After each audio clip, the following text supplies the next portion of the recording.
Well, hello there, and welcome to How to Be an Excel Expert. Sometimes I do things in Excel not because I have to, but because I want to. And today's an example of that. I'm going to show you today something that you really don't need to do. It's not essential to do what I'm going to show you, but it is kind of neat, and I like doing things like this. So today we're going to show you how to create a pivot table in Excel without using Excel's pivot table. Alright, so we're going to create a simple pivot table, and then I'm going to show you how to do it the same exact way as Excel does it, but without using Excel's built-in pivot table. The functions that we're going to use in today's exercise is going to be small and large, sum if and sum, match, is error, and if. Simple functions. None of these are complicated. And I spelled match wrong. I apologize for that. Left out the H. Anyway, tools that will be used in today's exercise is just going to be the pivot table. I'm going to classify this one as a beginner because none of the functions are difficult here. But I think you'll learn something anyway in how to model something in Excel. Now, why would you want to do it? Why would you want to not use the built-in function of a pivot table if it's there? Why not use it? Well, a lot of times we create Excel files for other people to use. All right, and if you have a pivot table and then you add information to the bottom of a database or a matrix or an array later on, you then have to go into the pivot table and hit refresh.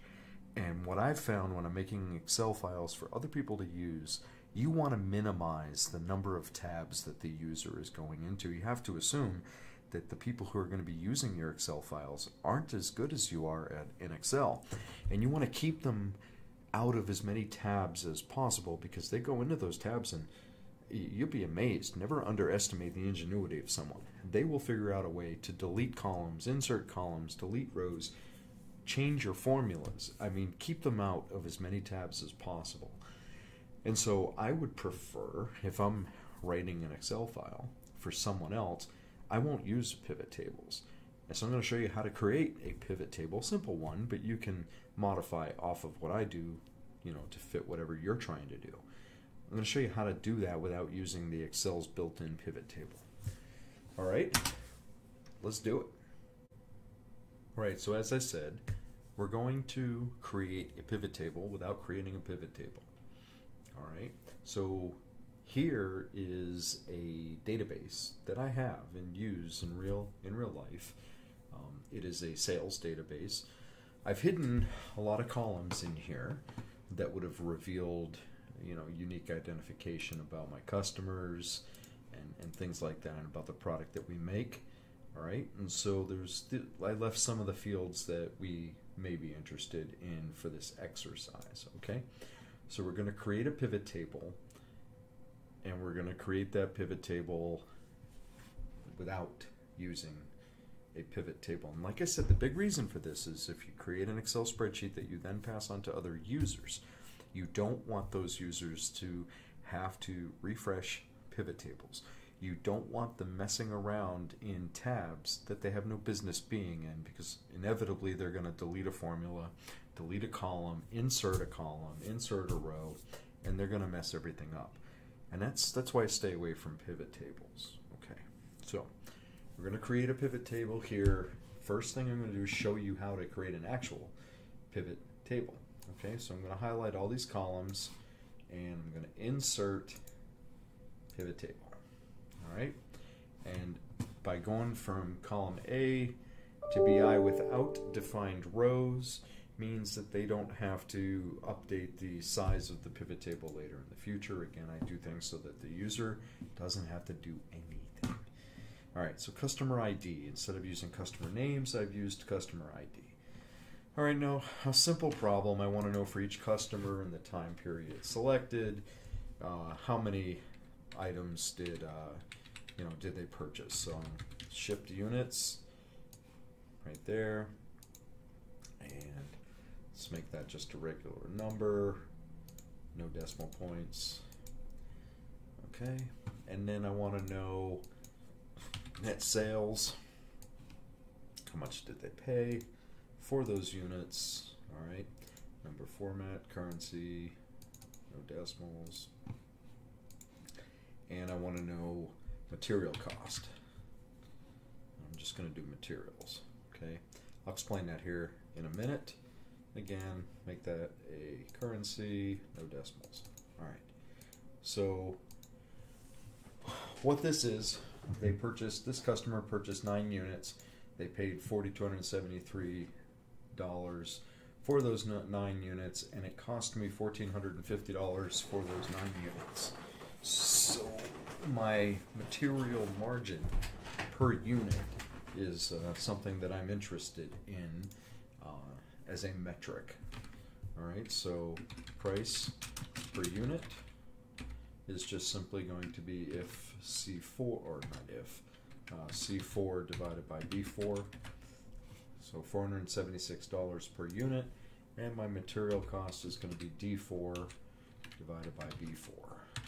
Okay, so they paid $476 per unit, and it cost me $162 per unit to make that product. Okay, now for those of you who aren't, into manufacturing, that is not profit. That is just the material margin is what that's called. Materials, and then material margin is just going to be sales price minus material cost, and so that means I have $314.42 left over from the sale of those items that then have to pay labor, fixed costs, taxes, overhead costs, administrative costs, marketing costs. So it's not a profit metric. All right, it is a material margin metric, which is an important metric in the manufacturing world, but it is not a profit metric. Okay, so there we go. I mean, this is an example of how you could use a pivot table. And in this case, it shows that I have $189.87 remaining on average for every unit that I sell, that then I have to pay labor and all those other things. So some of the items are much more profitable than others.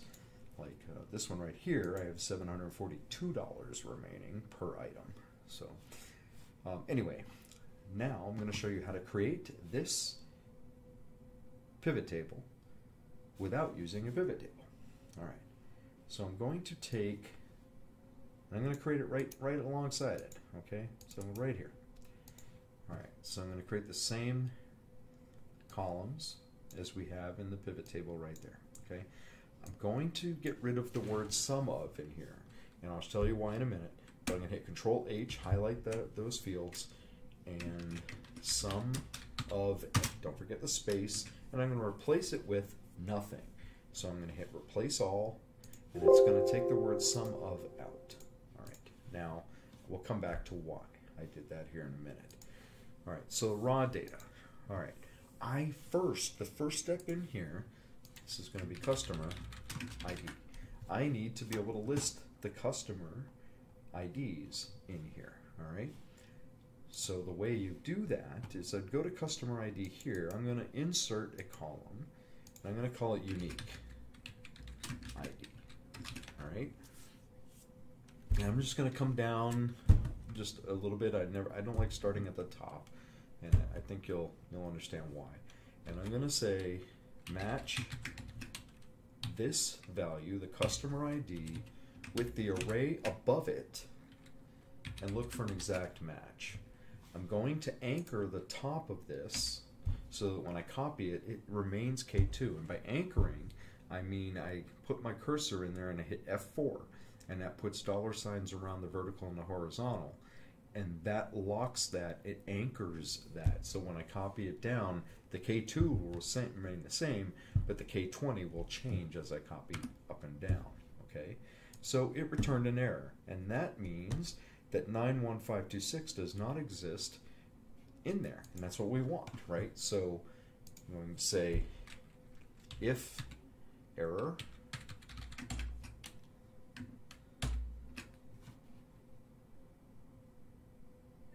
I'm going to say is error. Is error, okay, spell it right now. It's going to give me a true, and that's what I want to find the unique. If is error equals true, Then I'm going to put in cell K21, otherwise I'm going to leave it blank. Okay. Now when I copy that up,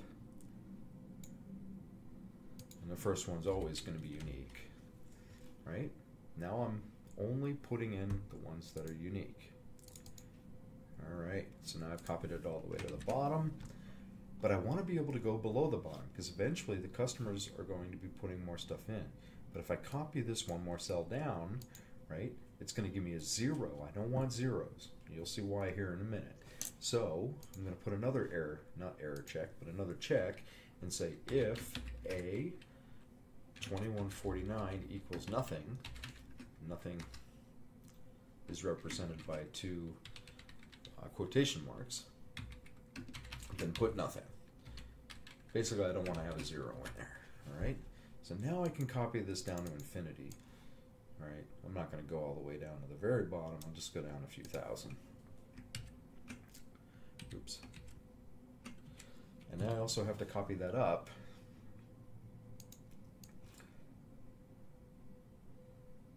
I could have done that better. All the way to 2. All right, so now I have a column here with unique data. All right, so I don't want it in the middle of my database. Right, so I'm going to cut this column and I'm going to add it to the edge, all the way out here to the end. And the reason I don't want it in the middle is because I'm assuming that the user of this spreadsheet is going to be adding data to the bottom. If they add data to the bottom and this column is in the middle, it's going to overwrite it every time they copy, and that'll screw everything up. All right, so now I have a list of all unique customer IDs. All right, so right here I'm going to create, in this column right here, I'm just going to have numbers increment by 1. All right, and I'm going to copy it down all the way down to here. All right, because I have 78 unique customers according to this pivot table. So how do I get the unique IDs out of here and put them in here? Well, all these unique IDs are integers. So I can do a small function or large. I'm going to do small. And I'm going to look in this column. I'll lock it in. Not really have to, but, and the first one's a 1. And I'm going to replace that 1 with this cell right here. Okay, 32,171, 32,171, and I should be able to copy that down, and all 78 make it. And I can copy it down further, and I'll start getting errors because there's only 78 uniques. Perfect. So now I have them all in here. Look at that. Every single one of them is in there. You can just do some random checks.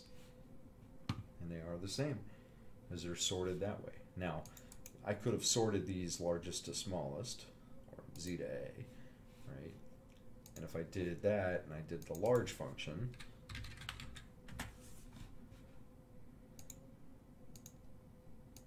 and copy it down, I'd have the same thing. I can get rid of this blank